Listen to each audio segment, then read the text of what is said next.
Les décisions de cet empereur romain ont changé le cours de l'Empire en une seule nuit. Comment a-t-il fait?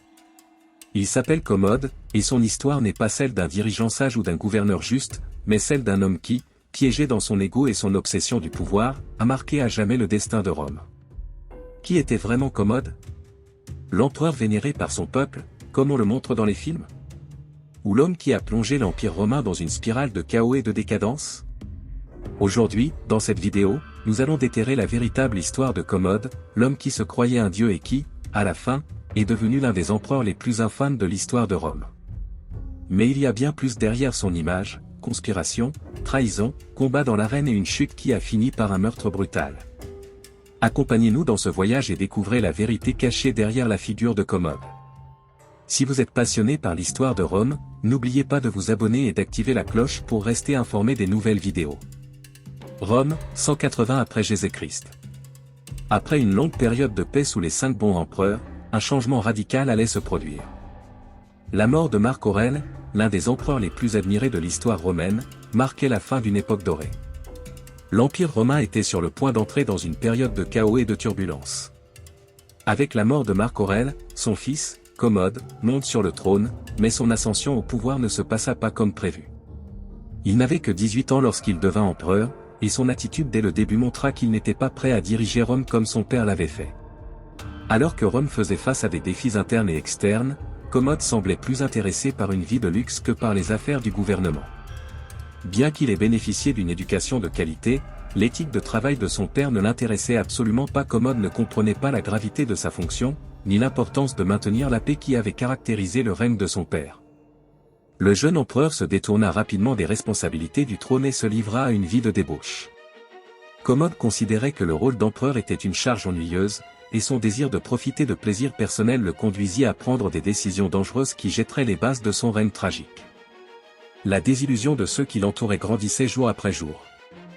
Alors que Rome s'enfonçait dans des problèmes politiques et économiques, Commode restait obsédé par son propre plaisir et par la consolidation de son pouvoir personnel.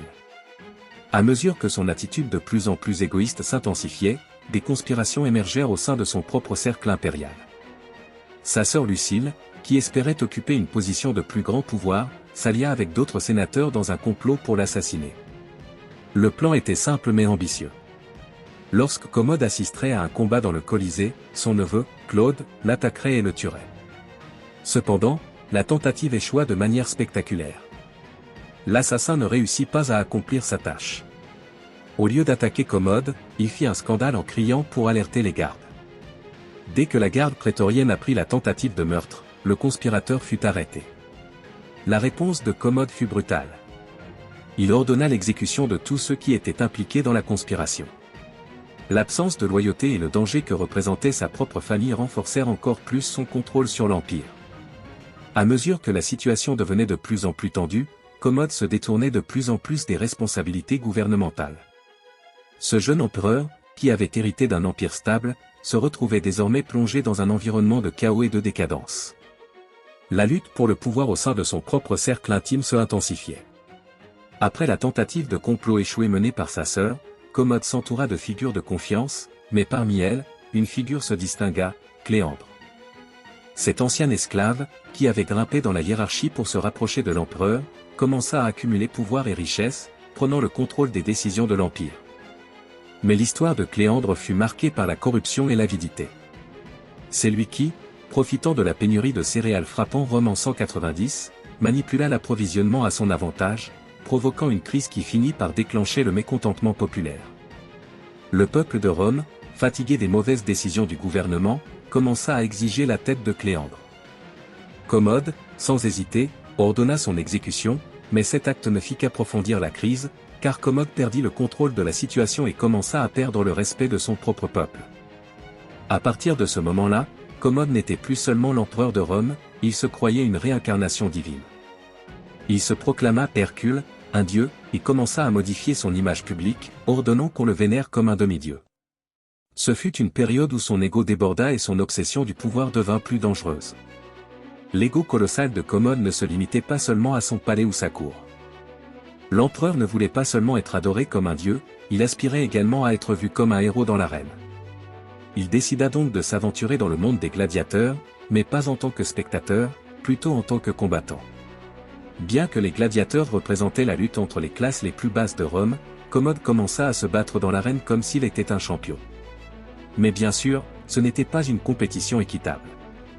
Ses adversaires n'étaient pas seulement désavantagés par le simple fait d'affronter l'empereur, mais dans de nombreux cas, ils combattaient avec des épées en bois. Commode ne se contentait pas de participer à des combats organisés, il ordonnait également aux gladiateurs et aux animaux déjà blessés de se battre pour lui. Par cet acte, il ne se contenta pas de mépriser l'essence même des combats, mais il montra son mépris total pour la vie humaine et animale. Pour Commode, l'arène n'était pas seulement un lieu de spectacle. C'était sa scène personnelle, un moyen de continuer à nourrir son besoin de pouvoir et d'admiration. À mesure que son comportement devenait plus erratique, ses combats dans l'arène devinrent un symbole de sa déification et un rappel que Rome n'était plus gouvernée par un empereur sage, mais par un homme qui se voyait comme un dieu. Le règne de Commode, marqué par un ego démesuré et une vie d'excès, prit finalement fin de la manière la plus violente et déchirante. En l'an 193 de notre ère, Commode décida de participer à un combat public dans l'arène pour célébrer la renaissance de Rome. Devant un large public, l'empereur, qui avait déjà franchi toutes les limites, commença à exhiber sa puissance en tant que gladiateur, ridiculisant encore une fois la gravité de ses actes. Cependant, cela fut la goutte d'eau qui fit déborder le vase. Son comportement incontrôlé et ses menaces envers ceux qui s'opposaient à lui provoquèrent une réaction de son entourage immédiat. Sa maîtresse, Marcia, et le commandant de la garde prétorienne, Quintus, furent les premiers à se rendre compte qu'il fallait agir avant que Commode ne détruise complètement l'Empire. N'ayant pas réussi à le convaincre d'abandonner ses plans, ils prirent une décision radicale, l'assassiner. Le poison qu'ils lui offrirent dans un verre de vin ne fut pas suffisant pour mettre fin à sa vie. C'est alors que son préparateur physique, Narcisse, entra en action, et de ses mains, il étouffa Commode jusqu'à le tuer. Sa mort marqua la fin du règne de Commode, un empereur dont la vie fut marquée par l'obsession, l'ego et la décadence. Sa disparition laissa une Rome dévastée, et l'Empire ne fut jamais plus le même.